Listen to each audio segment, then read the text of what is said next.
Greetings. Yes. And welcome to my review of Suicide Squad. Yes, this is Kal Kat, the Kal Katster, and I have seen Suicide Squad several hours ago. And the critics were not happy with it. The critics have given it like 28% of Rotten Tomatoes or something.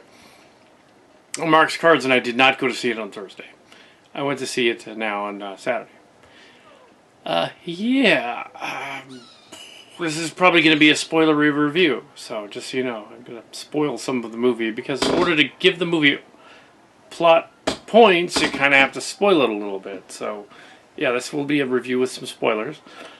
The premise of the movie is similar to the comic book Suicide Squad series, which I only know cursory information about. So like those other critics, probably just didn't have enough backstory going on to give it a fair review. I'll attempt to give it some kind of a review. I am not in the pocket of Warner Brothers, so it's Warner Brothers, so I can totally talk about it. I've been on that since the Tiny Toon Adventures contest. Years ago in the 90s. And no, I didn't win. But anyway, so so Suicide Squad is a movie about 4 or 5 villains who are broken out of prison so that they can go on a hunch and go to a city where a terrorist bad guy who's worse than them is threatening the safety of America. That element wasn't really kind of in the original Suicide Squad. It was before 9/11, and then there was a later version that was sort of this version that they're using. So this version has a bad guy element that is threatening the world. Of course, the bad guy element is kind of accidentally set to do what she's going to do because of their ineptitude and not planning it correctly. So the government agency knows who the bad guy villainess is, and the audience immediately knows who it is. So it wasn't like a spoiler, so there's spoilers in here. And yet they don't lock her up too.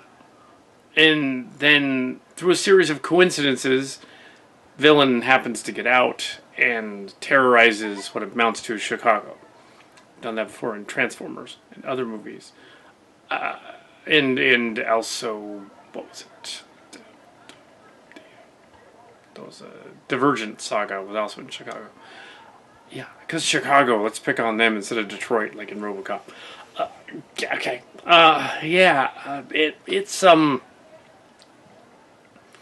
It's an odd adaptation of it. They're taking more or less the post-Killing Joke era, even beyond that, the post-Bane era, the post-Shadow of the Bat era characters from Batman and the villains, and even the post-animated series, even Beyond, Batman Beyond, a little bit. They're taking this newer version. This is the Harley Quinn from I would say the late 90s, early 2000s. Even the early 2000s one. It's not the Harley Quinn from the animated series with the gesture costume. Although they do show the gesture costume. She just doesn't put it on. So the villain is threatening folks, and it's like they could have not had the villain get out, and they wouldn't have had a movie. They would have had nothing for the Suicide Squad to actually do. So the black lady, who's not Oprah Winfrey, I thought it was originally. No, it was another lady. She recruits them to fight the villains, to fight evil, basically. Will Smith chews a lot of scenery and is the most charismatic in the story. that was also said. But I watched the review of the Stone Gremlins, so I'm not trying not to say what they said. The yeah, and the other characters are relatively uninteresting, and it's just because they were more of an idea. I think that I was thinking about it on the way home, thinking, this is the Hot Topic. It's a store chain. The Hot Topic version of the Suicide Squad. This is the PG-13. Like, ooh, we want to be edgy and dark, so we're just going to be edgy and dark, like we totally can be. And I think that actually makes it not as good. I think that's the problem, is it's trying so desperately to be edgy and cool and gothic and weird that there's nothing there. It's just edgy and gothic and weird. Ironically, the trailers with the rock music playing and stuff like that threw it off a little bit. Some of that's in there. The bar scene where she says, passes him the water, that doesn't happen. Apparently there's a bar scene, but that scene where she gives the flamethrower guy the water, that doesn't happen. But there is a bar scene, but they cut it so that they could show, more build up with the hero is sent to be their ward, their sort of like leader. The guy. Will Smith is not supposed to be the leader. He's supposed to be like the one of the other villains, but he just comes off as more the leader just because he's there. He plays Deadshot. I understand the comic book people were upset that Deadshot was Will Smith in this version, and it didn't seem to work. Some of them argued he's not supposed to be a black guy. It doesn't matter if he's a black guy. I think he can be a black guy. It's fine. It's kind of the same thing with that Ghostbusters movie where they were going, oh, there's Ghostbusters of women, oh my gosh, oh. It's the same thing here, except less controversy. Oh, Deadshot doesn't look right. He didn't, but it was okay that he was black. It was fine. It's like, we don't know what he looks like under his mask. I think the problem was he took his mask off too much. He should have had that mask on the whole time. Like in those Spider-Man movies by Sony, it's like, no, Spider-Man should not be taking his mask off. And neither should Deadshot. He should have his mask on almost all the time, so you don't know who he is, and that's fine. And yeah. So that was cool. So I didn't have a problem with his character. Will Smith is probably strange casting. I wouldn't have cast him. I would have cast someone else because the other ones were not as charismatic. He just steals the show.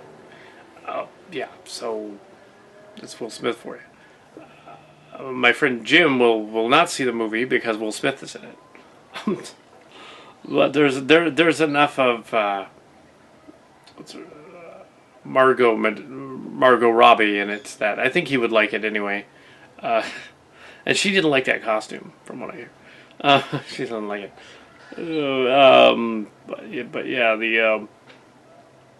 It's like she was. It's cartoonish. You're not supposed to take it literally. The villains and the heroes are firing all kinds of guns, and there's like these bewitched like soldier zombies that come around at one point, and they gotta fight them. And there's like massive body count, but it's PG-13. It's PG-13 today. PG-13, not in the past. So there's nothing in it that's really R. I mean, this one guy gets his head blown off, but it's like that's pretty much it in terms of like an actual guy. Yeah, they and you could tell like early on, even I think they showed it in the trailer. One of the guys dies, and it's like you could tell they introduced this one guy. I'm not going to give that away. There's just some sort of, it gave him such a dumb power that it's like, okay, that guy's the first one to go. Sure enough, he goes first. Like they survive chopper crashes 3 times. They have crashing the city. They just survive incredible things that would normally kill anybody normal, and they didn't establish that the leader lady, who's actually kind of evil too, they didn't establish that she was the heavyset lady. They didn't establish that the one running the whole agency. Yeah, they didn't establish that she was a superhero or a metahuman, but So how did she have metahuman-like powers and was able to survive a crash? I don't know. Also, they break the transmitter thing at one point, and then she has it again, and she goes, I still got you. But she doesn't, though, because they broke it. Oops. Yeah, there were some interesting plot holes. There was a scene that bugged some of the reviewers, like some Gremlins people, where it's a flashback. There were a lot of flashbacks. There was one in which the Joker and Harley Quinn jump into a vat of chemicals. And on the side, they thought it said acid vat. Well, none of those chemicals that they jumped into looked like acid anymore. It looked like the Joker had just put some gross, muddy stuff in the vats and just had them jump in it. It was probably paint thinner, which would kill you, actually. But they're metahumans, I guess, so they're alright. But no, that was just a little weird. But yeah, Harley Quinn's weird. So, she's crazy. So, yeah, there's a crocodile. There's Killer Croc, isn't it? Will Smith is Deadshot. She's Harley Quinn. And Joker's in it. The Batman has a cameo, two or three cameos. Yeah, and there's a mid credits teaser involving the lady that's in charge of the CIA thing, covert thing, and Batman as Bruce Wayne. So there's some. Yeah, you figure they're not going to kill the main lady that instructs them. That would be a little weird. And they had this witch lady that was in it called the Enchantress. I understand that's a DC character, very similar to a couple of different Marvel characters, including Doctor Strange and Scarlet Witch. Very similar character, similar powers. And Dr. Fate is like Doctor Strange, so there you go. With those. Yeah, so we have a character who has essentially Harry Potter powers, basically, for the millennial Harry Potter. She's got Harry Potter powers. And she uses them to conjure up her brother from the voodoo doll thing so he can inhabit a guy, and then they both take over Chicago. Or try to. Or they try to. So, and the Suicide Squad's got to go in and stop them. The premise being actually a plot hole, in that everything in this movie is based on coincidence, incredible coincidence. It's like if they knew the hero guy, had a girlfriend who could turn into a space witch from another dimension or something, lock them up. Yeah, while the others go on their mission, because she's gonna get out, or lock her up, I guess. They wouldn't lock him up, I guess. Lock her up, and then do the mission. Then there would be no movie. It's like they knew that she was ultra powerful and stuff, but yet they essentially accidentally let her escape. And it's like, didn't they see that coming? She'd done it before, I guess. But yeah, the crocodile guy gets to be a croc, Killer Croc. I'd say the animated series did him better. Makeup was a little straight.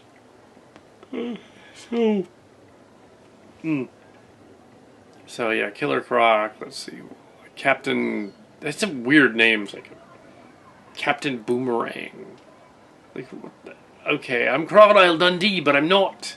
Crikey, like really, guys, really. And it's not Croc Hunter, it's Crocodile Dundee. It's before Croc Hunter.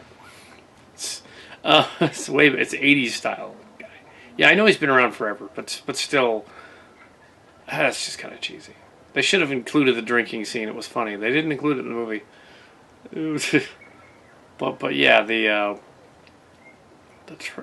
I understand that the studio kind of fucked with this movie. They messed with it a little bit, and they changed some stuff up to make it a little more amusing, and you could tell the parts that they added to, because like in some of the other reviews, there was like nobody there when they added the scenes, so there'd be this like massive melee fight going on, and then sort of like cropped right in the middle of the battle where they're behind.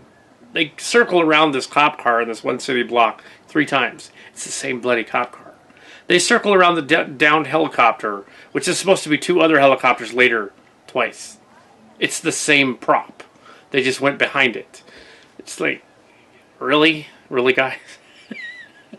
I was like, it's the same prop. They just crashed the helicopter set and then just filmed around it and made it look like it was two different ones. And the number's the same on the side. So, yeah, that didn't work too well. But, yeah, there were some interesting errors in there. I was like, wait a second. That's the same helicopter. They crashed it twice now. They've crashed it once and then again. But what's throwing it off is they would have these scenes where the characters would do something to forward their character in some way. The hero would say something, or the pyro guy would use his powers or not, which was strange. He didn't want to use his powers because he hurt people with his powers, and it's like, what? He's a villain, of course he would. That's just like stupid. So Will Smith in the trailer tells him to, I just wanted to get you there, which was kind of stupid. Yeah, he already would have because he's crazy. Yeah, and he's got pyro powers and whatever. But he's ripping off an X-Men character. But yeah, two X-Men characters. There was a guy called the Human Torch in Fantastic Four. There was Pyro in X-Men. I think there's even a third one. So yeah, they're borrowing a lot of stuff. And there's a cameo by the Flash in this one as well. But yeah, I'm sure Kevin Smith will fawn all over this movie and say how awesome it was incredible, because he just loves him some DC. But Kevin, it's not that good. It's just okay. It's not that good. Like, but yeah, so actually, let's see, yeah, there were just these scenes where they would they would try to add some dialogue with the characters to make them more interesting, because they weren't very interesting. And I think that kind of hurt it a little bit. It was a much more fun movie. I will give it this. It was a much more fun movie than slogging through Batman vs. Superman, which I actually gave 50%. I said it was half of a good movie. I understand the extended edition is probably a little better. But, so, is this movie as good as that one? In terms of the story, the characters, and the overall story, the story's ridiculous. In terms of the characters, they're kind of flat. But there's enough good characters and enough moving parts that it's not boring. So it would get a better review than Batman vs. Superman. But it would be roughly the same score. It wouldn't be 30%. It would be 50%. So I would be generous. So it's about half of a good movie. It works half the time. In some ways. Probably because I'm not really a fan or knowledgeable of Suicide Squad comic book. Whereas if I was, I would be like, oh, they completely got it wrong. So, I don't know. But actually, in terms of Jared, everybody's probably thinking Harley Quinn's performance was probably one of the second most charismatic performances in it. Not because she's a girl that looks good. No, the character is actually a charismatic psychopath chick. So, yeah, you can't really tap that. What they say, you can't. No, you wouldn't want to. That girl is crazy. No, don't do that. You don't put that in crazy. It's just like no. So no, Harley Quinn's not hot. She's nuts. But yeah, the character's like she's a little better than her performance in Tarzan. That was the girl in Tarzan. Yeah, the new one. So yeah, the Jared Leto Joker. Some of them who were really Joker fans were like, "This guy is just too much. It's weird. It's not quite right. Why would he put the tattoo damaged on his head? Why would he have cap teeth and be all funky? And there's a scene with his car, and they introduce the Joker mobile. Don't get used to the Joker mobile, kids." But yeah, because there's spoilers. Yeah, there's a lot of spoilers in this. Because you got to explain how the story works and who gets through it and everything. And Of course, the bad guys, who are actually playing good guys, do triumph over the bad guy, the other bad guy, who's worse than them. So, evil to defeat evil. Kind of a goofy sort of idea. But the Joker in this, who has probably 16 minutes of screen time, maybe less, is sporadically throughout. Jared Leto's performance, although can't measure up to Heath Ledger, kind of measures up in a way, and it might be sacrilegious, to the Joker from the old classic series, the '60s classic series. He's playing him a little bit like the that performance. He's got the who was that, Franklin Jella or something? Or I'm getting that Penguin mixed up. Cesar Romero. He plays him a little like Cesar Romero. Yeah, so that actually kind of works. Sort of a modern Cesar Romero. I was not averse to that. It was actually not that jarring because the way they played it, it kind of worked. So, oh no, sacrilegious, you can't say Joker wasn't that bad. No, he really wasn't, because the whole rest of the story was like that weird. That why not have the Joker look like that? It's an alternate universe anyway, where the Joker is not the Killing Joke Joker. Certainly not. And he's a modern Hot Topic Joker. He basically walked into, I need some green hair and stuff, and clown makeup, and or whatever, I don't know if he did, but he could have. But it's like, the whole, he's not that bad, so. He doesn't ruin it. I think, to an extent, what kind of ruins some of it is really the acting of everyone that isn't charismatic. You have Harley and Joker and Will Smith being charismatic, and everyone else kind of going through the motions. Even the lady, that agent lady, and the guard guy, kind of going through the motions, trying desperately, but still going through the motions. Yeah, it's still 45-50%. It's a little bit better than Batman vs. Superman in terms of the overall structure and the humor. It's better. It's not better in terms of the story, because the story doesn't make a lick of sense. It's all based on coincidence, and like I said earlier, had they just held the witch lady, there would be no movie. And wouldn't she have done that later on anyway? Like, what? It didn't quite make sense. And there was these weird flashbacks that didn't make sense. Why were they tormenting the Harley character at one point in prison?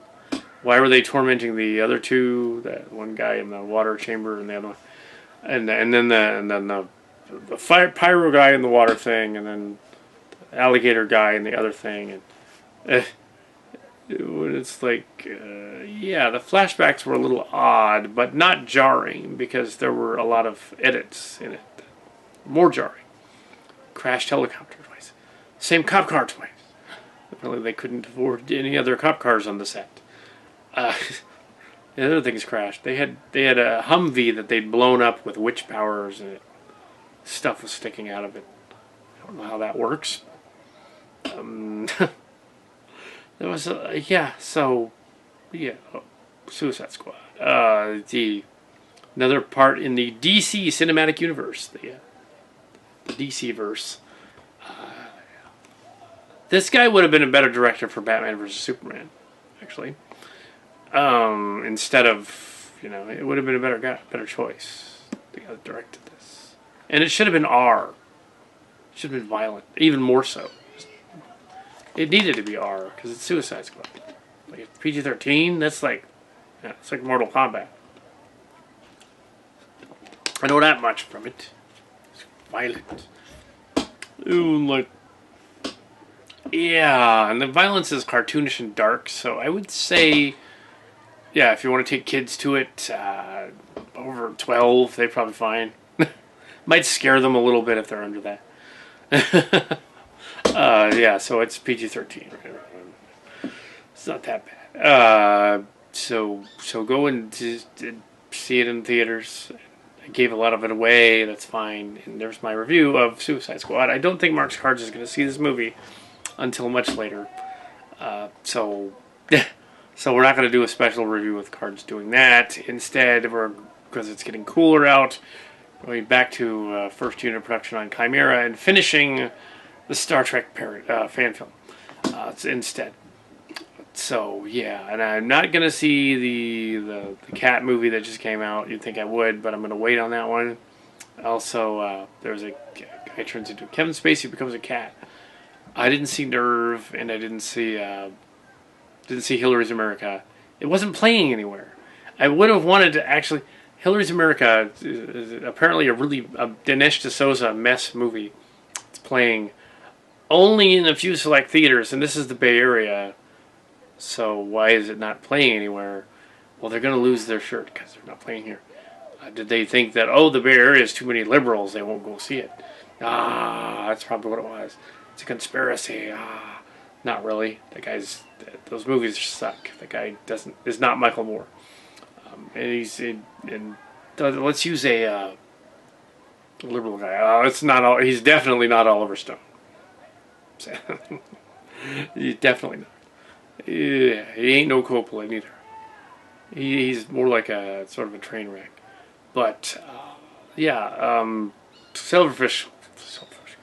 Yeah, Suicide Squad. Yes. There we go. All right.